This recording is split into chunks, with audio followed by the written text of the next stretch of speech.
Hey guys, it's TEW2013 Maxwell here, and we have another episode of the Ruthless Aggression series. It is number 7, it is our third SmackDown. We've got 4 pre-show matches for you to try and again get some momentum on some of the lesser guys, and we also have 12 segments on the main show as well.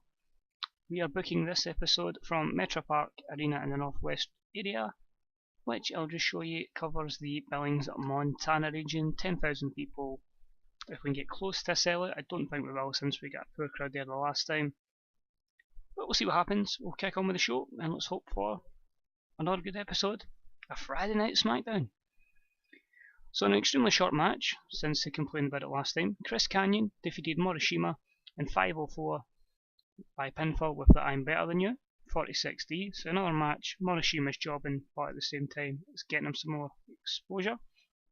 The segment rating got a bonus for a well-educated squash match. Well, I was kind of hoping it wasn't going to be a squash match, but nonetheless, it gets some more exposure.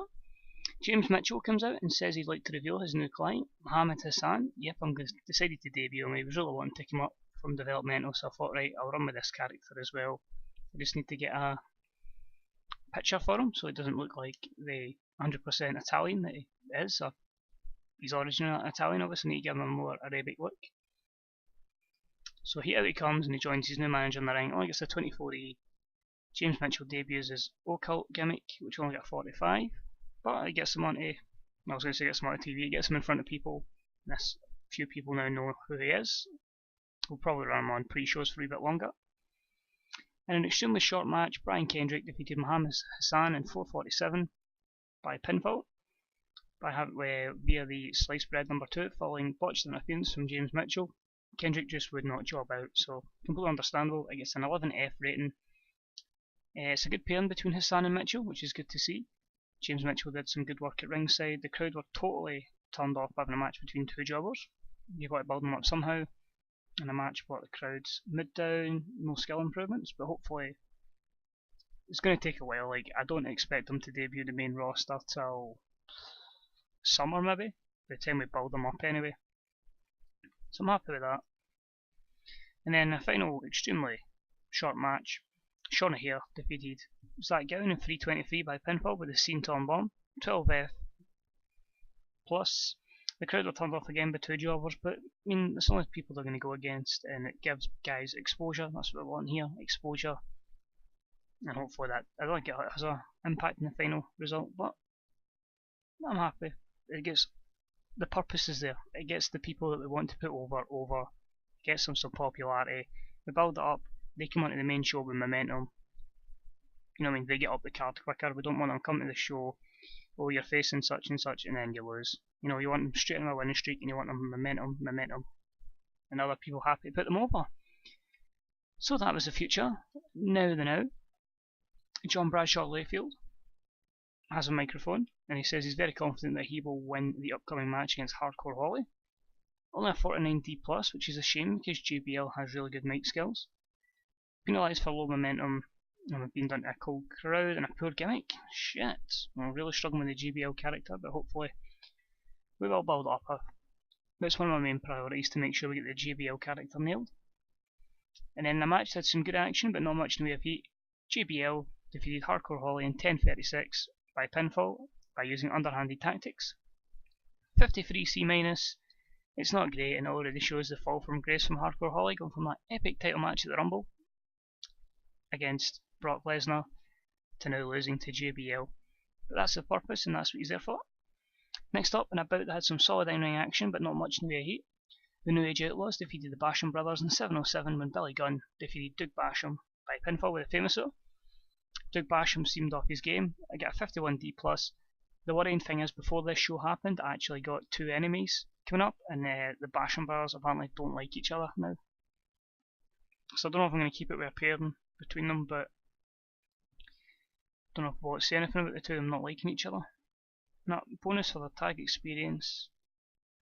That doesn't say anything about them hating each other, but as I say, the two of them don't like each other, which could cause problems down the line. Billy Gunn's improving his performance skills, and Road Dogg's improving his rumble skills. So far, so good.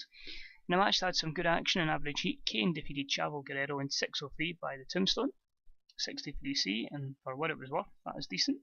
It's basically to be another squash match. Kane has an interview in which he taunts The Undertaker. The Undertaker's mom wanted a girl, his father wanted a boy, and they were both satisfied. Woo! I can honestly say I will never ever think Kane would say that, especially considering that they're brothers. But that's what the angle pack's given me, so it's building up the feud. It's Kane saying to The Undertaker, you know what I mean, obviously something to do with their family, because obviously they're related. Building up the feud a wee bit more before Mania. In a match that had some good action, but not much in the way of heat, Rhino and the A-Train defeated Rikishi and Scotty 2 Hotty in 12:22, when Rhino defeated Scotty 2 Hotty with a pile driver. Good chemistry between Rhino and A-Train, which is quite surprising. You may look at that as a tag team then, if that's the case. Good work from Theodore Long. It's weird, Rikishi's an upper mid-carder, Scotty 2 Hotty's an opener. I don't like them as a tag team, I preferred it when it was 2Cool and Rikishi, but I run with it, you know, any tag teams I get them, so 70C plus, and they'll probably just be my jobber tag team. Oh, and this is a big disappointment. This was a match I was hoping would deliver. In a bout that featured great action and average heat, the Big Show and the World's Greatest Tag Team defeated Chris Benoit, Eddie Guerrero and John Cena in 9:58, when the Big Show defeated John Cena by pinfall after using a foreign object, only a 57C-. Wow. Big Show's improving his performance skills. Let's see, Benoit couldn't deal with going all out. Charlie Haas couldn't deal with the pressure of going all out. Just length and stuff like that. Good tag experience between the Haas, Big Show and Benjamin, but that's disappointing. In a match has some good action, but not much in the way of heat, The Undertaker defeats Papa Shango in 8:22 by pinfall with a last ride, a 64C. The Undertaker came out the match looking good. Papa Shango debuts his Evil Incarnate gimmick, which only got 48 from Papa Shango. No skill improvements, but it was to bring out Papa Shango, this evil guy, and Undertaker just to squash him and just put him to the mid card where he'll be from now on. Shame the crowd's still cold. We need something to get the crowd going. Basically, Kane is in the ring, and it's just based on attack. Kane basically, the plan of this was Kane comes in, the Undertaker attacks him, beats Kane down, gets revenge. That was the idea of this angle, which unfortunately the angle pack never gave me. So it'll just be Kane and Undertaker in the ring. Undertaker gets his revenge for his words earlier on. 77B. And then the main event, in a bout that featured great action and a good crowd, Brock Lesnar defeated Rey Mysterio in 26:42 by pinfall after using a foreign object. 78B. There were times when there was a definite lack of psychology on display, and the match tended to drift a little. Probably made the match a bit too long, but a good match nonetheless. Paul Heyman good work at ringside, and Rey Mysterio's improving his technical skills. I just really wanted to do something fresh in the main event, so I thought we'll give Rey Mysterio his chance, and decent. The camera picks up Kurt Angle intently studying a backstage monitor watching the match between Lesnar and Mysterio, only a 60C. In the end of the show, Rey Mysterio is then being attacked by Brock Lesnar in the ring. Seeing the assault, Kurt Angle comes in, running, and chases Brock Lesnar off, saving Rey Mysterio from a serious beating. Kurt Angle performed poorly, which is sad to see. Brock Lesnar was a real star of this segment, so that's good that Brock's looking just immense. The storyline advances, 74B-. No skill improvements, which is a shame. And it's just, Kurt's not, I don't think Kurt Angle's that good in this. This mod, I think they've decreased him a good little bit. Some of his stats are worrying, and the drinking habit and the drugs don't help, but once we get a wellness policy, we'll cut that out for him. And overall, 74B-, and it lost popularity in 16 regions, so probably, saddens me to say, one of the worst shows yet, but you got to put some of that lesser talent over. You know, you need to build stars. If you don't build stars, you've no future. So sometimes you've got to take the hit. May as well take the hit while the industry's low at the moment. So when the industry blossoms and propels in this massive industry, when it gets to like say 70% of the wrestling industry, then these stars are going to just instantly become mega stars. So we'll see if anything else interesting happened. Drew Galloway's rising, good because he's in development. James Storm I was tempted to sign. Actually, would you like to come to developmental? He would. We'll put James Storm in developmental then if that's interesting him. Apart from that, whoa, alarm bells are ringing around WWE. Strong rumours are circling that the company is set to make wide-ranging cutbacks following a recent decline in business. Alright, Big Trouble in Little WWE. I wouldn't say Little WWE, it's the biggest company around. It's saying that our prestige and momentum is way down for it was a couple of episodes ago. But hopefully, I think it'll pick up. I really do. It's not to worry about. Just say, we'll get all this sorted. Oh, no, we're down to cult.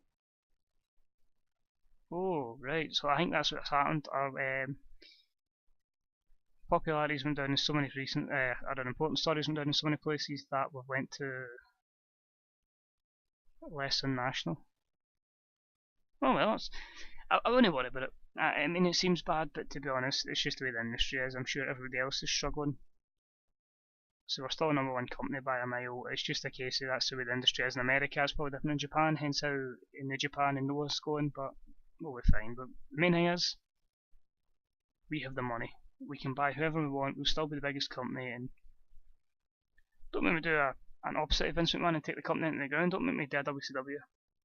But I do think we'll be fine. Email, WWE has fallen to cult. WWE has entered a shocked phase due to falling in size. For a few weeks up to 1 month, the company will now be able to gain popularity through shows. Oh, that's great. Right down fucking the WrestleMania season, that's all we need. WWE has entered a 6-month cooling down period after falling past national. Until this phase is complete, the company cannot rise back to national. Oh wow, so we're going to be cult for 6 months? I guess if we ever need an opportunity to push new stars, then this really is it. Oh well, maybe see a lot more stars debuting in the next couple of months than we originally anticipated, if that's the case. WWE Raw draws a 1.35 down from 1.37. So what we'll do then is, if it doesn't affect our popularity, we'll start debuting new characters as soon as Mania finishes in. We'll get a lot more people up earlier, and the outlook of this save is going to go a hell of a lot different, because like so Danielson will come up way earlier, Hero, Punk, they'll all come up way earlier. Might as well push new stars if we're going to be in that kind of period, you know what I mean, if we really can get affected by popularity. But we'll see. It's another new thing for me in TW I've never experienced before, so we'll see what happens. As I say, the money's there, so we won't go out of business. But the only other thing I can show you before I finish this episode is, as you'll see here from our finances, see financially we're fine, you know. Lost money in the first month because we set up a £5 million development. This month, you know, it's only 2.1 million, but you'll see here dojos is 1,025,000. So I just quickly take you to the dojo tab, and I've made up the WWE Performance Center. I just thought, why not? May as well get as much new talent and much stuff into finances and development as we can. So we've got the highest dojo reputation we can get with 100, and just hopefully get as many good up-and-comers coming through. I mean, if it comes to worse, it's just random new gens. We'll rename them, like, I don't know, your Wade Barrett's, your people that's not in this, basically. You know, like, so, as I say, Wade Barrett, even folk I don't think Devitt's in it, just people like that, you know. That's the plan with that.